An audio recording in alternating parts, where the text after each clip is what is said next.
Friends, आपका शरीर आपको बाहर दिखाई दे रहा है और आपने डॉक्टर को दिखाया और उन्होंने बच्चादानी निकालने का बोला है, लेकिन आपको अब बच्चादानी नहीं निकलवानी है या आपकी एज कम है या आपको बच्चादानी नहीं निकलवाने का मन है, तो मैं डॉक्टर सीमा गुप्ता बताऊंगी कि बिना बच्चादानी निकाले हम प्रोलैप्स की समस्या को कैसे सॉल्व कर सकते हैं।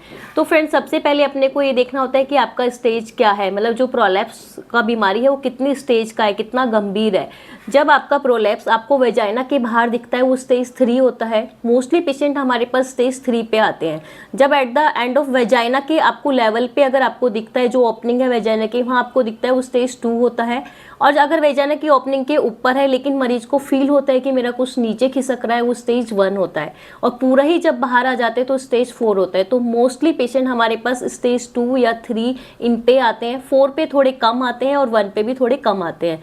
तो आपका बच्चादानी बाहर आपको दिखने लगा, डॉक्टर ने आपको सर्जरी का बताया, लेकिन बिना बच्चादानी निकलवाए भी हम इसका इलाज आराम से कर सकते हैं। और ये इलाज पूरा दूरबीन के माध्यम से पॉसिबल है। दूरबीन में हम पेट पे बहुत ही छोटे छोटे निशान लगाते हैं, बहुत छोटे से चीरा होता है, उसके द्वारा हम पतले औजार अंदर डालते हैं। और जो ये बच्चादानी जो नीचे खिसक रही है, बेसिकली खिसकती क्यों है? क्योंकि जो बच्चादानी साइड से हमारी बॉडी में अटैच होती है, कुछ लिगामेंट्स के थ्रू, कुछ टिश्यू के थ्रू अटैच होती है, जो प्रोलैप्स वाले मरीज में कमजोर हो जाते हैं। कमजोर होने के कारण ये बच्चादानी नीचे खिसकती है। अब हम इसके इलाज के लिए क्या करेंगे? जो ये टिश्यू कमजोर हो गए, यहाँ पे कुछ ऐसी चीजें डालेंगे जिससे कि ये अपनी पोजीशन पे आ जाए, जिससे इसको थोड़ी ताकत मिले, थोड़ी इसको टेंसिटी मिले।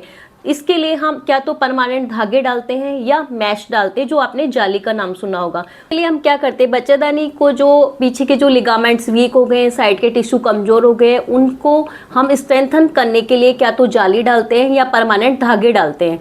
तो परमानेंट धागों से हम जो बच्चादानी पीछे की साइड एक बोन होती है जो सैक्रम बोलते हैं, उसके आगे एक लिगामेंट होता है, उससे अटैच कर देते हैं ताकि ये बच्चादानी अपनी नॉर्मल पोजीशन पे आए। ये एक नई टेक्निक भी होती है कि साइड में एक पैक्टिनियल लिगामेंट होते हैं, लिगामेंट्स, उनसे हम बच्चादानी को मैश के थ्रू या थ्रेड के थ्रू अटैच कर देते हैं। तो बेसिकली बॉडी में 1-2 बॉनी पॉइंट्स होते हैं जिनसे बच्चादानी को फिक्स कर दिया जाता है ताकि बच्चादानी जो नीचे खिसक रही थी वो अपनी नॉर्मल पोजीशन पे आ जाए। इसके लिए हम परमानेंट चीज यूज करते हैं, धागा या जाली, जिससे आपका आराम से इलाज हो जाता है। इसमें ऐसे कोई परहेज नहीं होता, अपनी रूटीन एक्टिविटी नेक्स्ट डे से कर सकते हैं, कोई भी इसमें साइड इफेक्ट्स नहीं होता और आपकी बच्चादानी भी आराम से बच जाती है। इसके बाद आप प्रेगनेंसी भी प्लान कर सकते हैं आराम से, बच्चा प्लान करने में भी कोई दिक्कत नहीं होती है।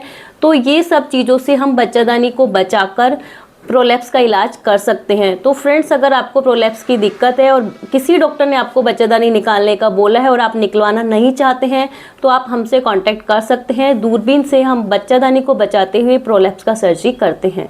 Thank you.